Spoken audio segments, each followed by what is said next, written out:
জন্য বসে আছেন। সেই সম্পর্কে আজকে খুবই খুবই খুবই ইম্পর্টেন্ট জিনিস বলবো, এবং আজকে আমি যা জানি, আমার অভিজ্ঞতা এবং আমার জ্ঞান, আমার পড়াশোনা, বিভিন্ন আন্তর্জাতিক এবং জাতীয় বিভিন্ন বিষয়ে কর্মশালা, ওয়ার্কশপ থেকে আমি যা শিখেছি তার পুরোটাই আমি দিয়ে দেওয়ার চেষ্টা করব আপনাদের জন্য। কিভাবে দ্রুত বীর্যপাত ঠেকাবেন, ওষুধ ছাড়া অবশ্যই, কারণ ওষুধের বিষয়টা তো আসলে এইভাবে ওপেনলি বলা যায় না, এবং ওষুধে অনেক সাইড এফেক্ট অনেকের হতে পারে, অনেক ওষুধ এক একজনের জন্য এক এক ওষুধ, সেটা আসলে এইভাবে কেউ আপনাকে বলবে না, এটা আসলে বলার বিষয় না আসলে। হ্যাঁ, তো সেটা নিয়ে আপনি নিশ্চয়ই দোষারোপ করবেন না আমাকে। ওষুধ ছাড়া যে পদ্ধতিগুলো আছে সেগুলো আমরা বলছি।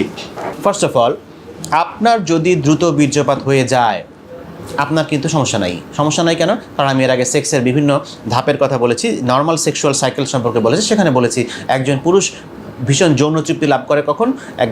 বীর্যপাত হয়ে গেলেই তার যৌন তৃপ্তি চলে আসলো। কিন্তু আমার তৃপ্তি হইলো, কিন্তু আমার পার্টনার তো খুশি হইলো না, তার তো তৃপ্তি হইলো না, মাথায় তো এই টেনশনটাই ঘুরতে থাকে। এই জন্যই তো আপনার চিন্তা, এই জন্যই তো আপনারা আমাদের কাছে আসেন। এখন কথা হলো যে এই যে দ্রুত বীর্যপাত, তাহলে এইটা প্রথম কথা যে দ্রুত বীর্যপাত ঠেকাইতে হবে। দ্বিতীয় কথা হচ্ছে যে দ্রুত বীর্যপাত যদি হয়েও যায়, মানে একটু যদি হয়েও যায়, আমাকে পার্টনারকে কীভাবে হ্যাপি করতে হবে সেটা আমাকে জানতে হবে। পার্টনারকে হ্যাপি করার অনেকগুলো পদ্ধতি আছে, দুইটা পদ্ধতি। আমরা জানি পুরুষ একটি উপায়ে তৃপ্ত হয়, সেটি হচ্ছে বীর্যপাতের মাধ্যমে, কিন্তু মহিলারা তৃপ্ত হয় অর্গাজম। নিশ্চয়ই মনে আছে ওই অর্গাজম, ওই ভিডিও দেখে, যে দুই উপায়ে মহিলারা তৃপ্ত হয়। একটা হচ্ছে যে মানে ক্লাইটোরিস নামে একটি অংশ আছে ফিমেল জেনিটেলিয়াতে, ওই ক্লাইটোরিসকে পর্যাপ্ত পরিমাণে উত্তেজিত করতে হবে স্পর্শের মাধ্যমে। খুব সংবেদনশীল জায়গা ওইটা, ওখানে যদি আপনি পর্যাপ্ত পরিমাণে উত্তেজনা দিতে পারেন আপনার পার্টনারকে, তখন আপনি দেখবেন যে একটা সময় পরে উনি কিন্তু, অর্থাৎ আপনি পেনিস প্রবেশ না করিয়েও যদি স্পর্শের মাধ্যমে ওই জায়গাকে উত্তেজিত করার মাধ্যমে আপনার পার্টনারকে টোটালি হ্যাপি বা তৃপ্ত করে ফেলতে পারেন, বা তাকে অর্গাজম দিয়ে দিতে পারেন। অর্থাৎ মূল সহবাসের আগে আপনাকে যথেষ্ট সময় ব্যয় করতে হবে এবং একটি অর্গাজম আপনাকে দিয়ে নিতে হবে। সেটা একটু ট্রাই করবেন। এটা যদি করে ফেলতে পারেন, আপনি হাফ ডান, 50% কাজ আপনার হয়ে গেল কিন্তু। সো উনি 50% হ্যাপি হয়ে গেলেন। এরপরে আপনি আপনার পেনিসটাকে প্রবেশ করাবেন। এখন যখন পেনিস প্রবেশ করাবেন, তখন কয়েকটি বিষয় মাথায় রাখতে হবে। ফার্স্ট অফ অল, আপনাকে যেটা করতে হবে, আমরা বলি যে জেন্টেল পুশ, খুব তাড়াহুড়া করা যাবে না, পুশটা করবেন খুব জেন্টলি, আস্তে আস্তে পুশ করবেন। এবং আমরা দ্বিতীয় টেকনিকই এর আগেও বলেছি, স্টার্ট অ্যান্ড স্টপ। আজকে ব্যাখ্যা করে বলে দিব সব।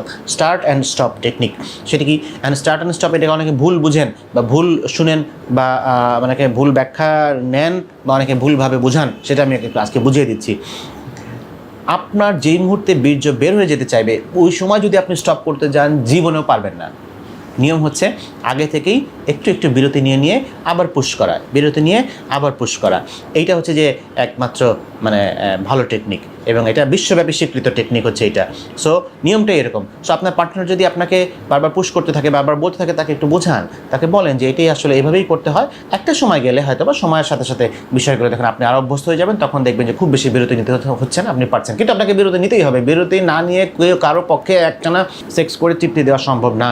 এটা হয়তো বা ভিডিওতে দেখেছেন, পর্নে দেখেছেন, বিভিন্ন জায়গায় দেখেছেন, একসাথে ওখানে ভিডিও এডিট করে বানানো হয় যে একজন মানুষ 15-20 মিনিট ধরে সেক্স করছেন, হুইচ ইজ প্র্যাকটিক্যালি ইম্পসিবল। সেটা সম্ভব না আসলে। স্টার্ট অ্যান্ড স্টপ গেল। নাম্বার 3, সেটি হচ্ছে যে আপনি যখনই আপনার পেনিসকে প্রবেশ করাবেন, চেষ্টা করবেন, আমার একটা কলম লাগবে, এটা যদি আপনার পেনিস হয়, এটা যদি আপনার পার্টনারের ভ্যাজাইনা হয়, আপনি যদি এখানে পেনিসটা প্রবেশ করান, আমি এর আগেও বলেছি যে ফিমেল জেনিটেলিয়ায় বাইরের দিকে 3 ভাগের 1 ভাগ অংশ, এটি হচ্ছে সবচেয়ে বেশি সংবেদনশীল। এই অংশটুকু হচ্ছে সবচেয়ে বেশি সংবেদনশীল। এই অংশটুকুর মধ্যে যতটুকু সময় আপনি পেনিস যদি বেশি সময় রাখতে পারেন, তাহলে আপনার পার্টনার অর্গাজম পাবে তাড়াতাড়ি। অর্গাজম মানে পরিতৃপ্তি, চরম পুলক আমরা বলি।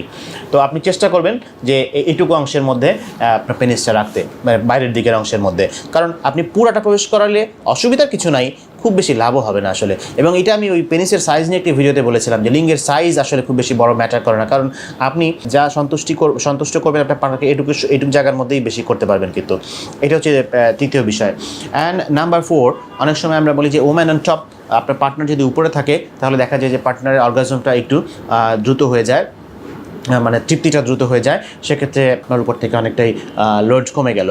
অ্যান্ড নাম্বার 5, আমরা বলি যে স্কুইজ টেকনিক। স্কুইজ টেকনিকটা হচ্ছে যে যেই মুহূর্তে বীর্য বের হয়ে এত কিছু করার পরে যদি না হয়, বীর্য যদি বের হয়ে যেতে চায়, তখন আপনার পেনিসটাকে আপনি বের করে ফেলবেন। অ্যান্ড পার্টনার হেল্প করবে, এখানে হাজব্যান্ড ওয়াইফ দুজনে মিলে এই ভিডিওটা দেখলে কাজে দিবে। এই জন্য আমি আমার কাছে যখন এই সেক্সুয়াল প্রবলেম নিয়ে রোগীরা আসেন, আমি বলি যে হাজব্যান্ড ওয়াইফ একসাথে আসতে, নাহলে তো এই বিষয়গুলো একজনকে বললে আসলে হয় না ভালো। তার এই সমস্যাটা বোঝায় বলি যে এটা এই কারণে হচ্ছে, এটা অস্থিরতা থেকে হচ্ছে, বা এটা এই কারণে হচ্ছে, আপনি ভয় পাবেন না, ঠিক হয়ে যাবে। না হলে হবে কি, ওয়াইফ ভাবে যে আমার স্বামী তো পারছে না, উনি তো দীর্ঘস্থায়ী কোনো সমস্যায় ভুগছে, তাহলে তার একটা মনটা ছোট হয়ে যায়। এখন আমি বুঝিয়ে বলি, আশ্বস্ত করি, অনেকেই দেখা যায় হাসি মুখে বাড়ি ফিরে যান। তো যেটা প্রসঙ্গে ছিলাম যে ওয়াইফ কীভাবে হেল্প করবেন, আপনি পেনিসটা বের করে ফেলবেন এবং ওয়াইফ পেনিসের এই মাঝখান বরাবর এইভাবে করে ধরে ফেলবে, এইভাবে করে ধরে ফেলবে। হ্যাঁ, 2 আঙ্গুল উপরে থাকবে, 1 আঙ্গুল নিচে থাকবে, এমন করে চাপ দিয়ে ধরে ফেলবে। ধরে ফেললে বীর্যটা ভিতরের দিকে একটু চলে গেল, এবং একবার ভিতরের দিকে ছেড়ে দিতে পারলে আবার 2-4 মিনিট সময় আপনি পেয়ে যাবেন। এটাকে বলে স্কুইজ টেকনিক। এখানে ওয়াইফ হেল্প করবে। এই কয়েকটা উপায় হচ্ছে বিশ্বব্যাপী স্বীকৃত টেকনিক। প্রি ম্যাচিউর ইজাকুলেশন বা দ্রুত বীর্যপাত, যে সমস্যায় মানুষের জীবন ভীষণ অতিষ্ঠ হয়ে যাচ্ছে, অনেকের জীবনই, অনেকের যৌন জীবন ক্ষতিগ্রস্ত হচ্ছে, দাম্পত্য জীবন ক্ষতিগ্রস্ত হচ্ছে। এই সমস্যা থেকে মুক্তির ওষুধ ছাড়া এই কয়টি উপায় সারা বিশ্বব্যাপী স্বীকৃত, পাঠ্য বইয়ে এবং সব জায়গায় স্বীকৃত আছে। আমি জানি না আপনারা আগে জানতেন কিনা, আমি আজকে সব বলে দিলাম। এইভাবে আপনারা যদি প্র্যাকটিস করতে থাকেন, তাহলে করতে করতে করতে করতে হবে, মনে রাখবেন একদিনে কিন্তু আসলে রাতারাতি চেঞ্জ হয় না, প্র্যাকটিস করতে করতে এগুলো হয়। বিশেষ করে যাদের প্রথম বিয়ে হয়েছে, তাদের জন্য এই বিষয় কথাগুলো খুব বেশি জরুরি।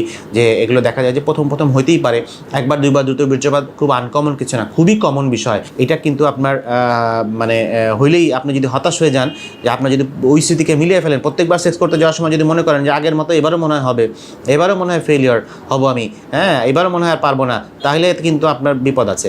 সো ওইটাকে দুর্ঘটনা হিসেবে ধরে নেবেন, এবং 1-2বার ঘটাটা অস্বাভাবিক কিছু না, এটা ধরে নিয়ে আপনি যদি এই টেকনিকগুলো ক্রমাগত অ্যাপ্লাই করে যেতে থাকেন, তাহলে দেখবেন একটা সময় পরে ঠিকই আপনি অভ্যস্ত হয়ে গেছেন সেক্সে, এবং এই সমস্যাগুলো থেকে কাটিয়ে উঠতে পেরেছেন।